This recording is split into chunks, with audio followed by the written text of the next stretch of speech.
നമസ്കാരം, ഞാൻ ഡോക്ടർ ബീന. എൻ്റെ നുറുങ്ങ് ചിന്തകൾ എന്ന പുതിയ പങ്ക്തിയിലേക്ക് എല്ലാവർക്കും സ്വാഗതം. ഇന്നത്തെ എപ്പിസോഡിൽ തോക്കും വാക്കും ഒരുപോലെ എന്ന് പറയുന്നത് എന്തുകൊണ്ട് എന്ന് നോക്കാം. തോക്കും വാക്കും ഒരുപോലെ ആണെന്ന് നമ്മൾ പറയുന്നത് രണ്ടിനും മനുഷ്യൻ്റെ ജീവിതത്തെയും സമൂഹത്തെയും അത്യന്തം സ്വാധീനിക്കാൻ കഴിവുണ്ട് എന്നതിനാണ്. തോക്ക് കൊണ്ട് ഒരാളെ കൊല്ലാനും സമൂഹത്തിൽ ഭീതി വിതറാനും കഴിയും. വാക്കുകൊണ്ട് ഒരാളെ പ്രോത്സാഹിപ്പിക്കാനും അവനെ തകർക്കാനും കലാപം വിതറാനും സമാധാനം കൊണ്ടുവരാനും എല്ലാം കഴിയുന്ന കാര്യമാണ്. തോക്കിൻ്റെ വെടിയേറ്റ് ശരീരം രക്തം വാർക്കും.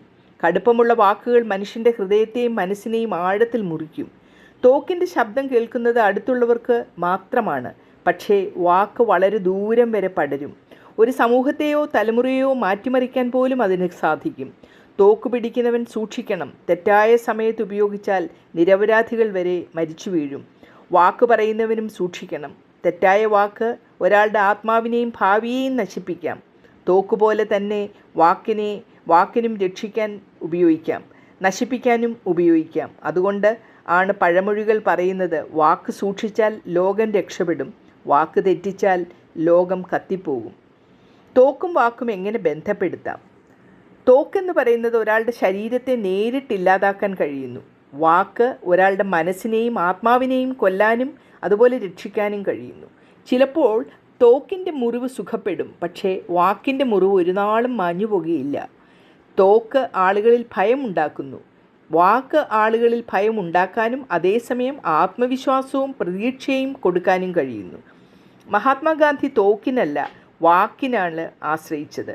അതുകൊണ്ട് ജനലക്ഷങ്ങൾക്ക് സ്വാതന്ത്ര്യം ലഭിക്കുന്നതിനും സ്വാതന്ത്ര്യ സമരത്തിന് പ്രചോദനരാകുന്നതിനും സാധിച്ചു. തോക്ക് നല്ലതിനും ചീത്തയ്ക്കും ഉപയോഗിക്കാം. വാക്കും നല്ലതിനും ചീത്തയ്ക്കും ഉപയോഗിക്കാം. ഉദാഹരണം, നിനക്ക് കഴിയില്ല എന്നാരെങ്കിലും പറഞ്ഞാൽ ഒരാൾ തകർന്നു പോകും. അതേസമയം നിനക്ക് കഴിയുമെന്ന് വാക്ക് ഒരാളെ ജീവിതത്തിൽ ഉയർത്തുന്നു.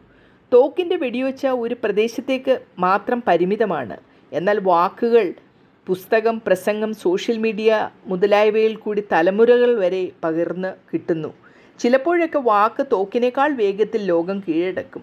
തോക്കിൻ്റെ മുറിവ് പുറത്ത് കാണാം, വാക്കിൻ്റെ മുറിവ് പുറത്ത് കാണാനാകില്ല. പക്ഷേ അത് ഉള്ളിൽ വലിയൊരു തീയുണ്ടാക്കും. ഒരാളെ അവൻ ഒന്നിനും വയ്യാത്തവനാണ്, കൊള്ളാത്തവനാണെന്ന് പറഞ്ഞാൽ ആ വാക്ക് ജീവിതകാലം മുഴുവൻ ചുമന്ന് നടക്കും. തോക്ക് കൈകാര്യം ചെയ്യുന്നവൻ സൂക്ഷിക്കണം. കാരണം ഒരു തെറ്റായ വെടിയേറ്റാൽ നിരപരാധികൾ മരിച്ചു വീഴും. വാക്ക് പറയുന്നവനും സൂക്ഷിക്കണം. കാരണം ഒരു തെറ്റായ വാക്ക് ഒരാളുടെ സ്വപ്നവും ജീവിതവുമാണ് നശിപ്പിക്കുന്നത്. അതുകൊണ്ടാണ് വാക്ക് തോക്കുപോലെ ഒരിക്കൽ വിട്ടുപോയാൽ തിരികെ പിടിക്കാനാകില്ല എന്ന് പറയുന്നത്. ഇനി പുതിയൊരു വിഷയവുമായി അടുത്ത എപ്പിസോഡിൽ കാണാം. നന്ദി, നമസ്കാരം.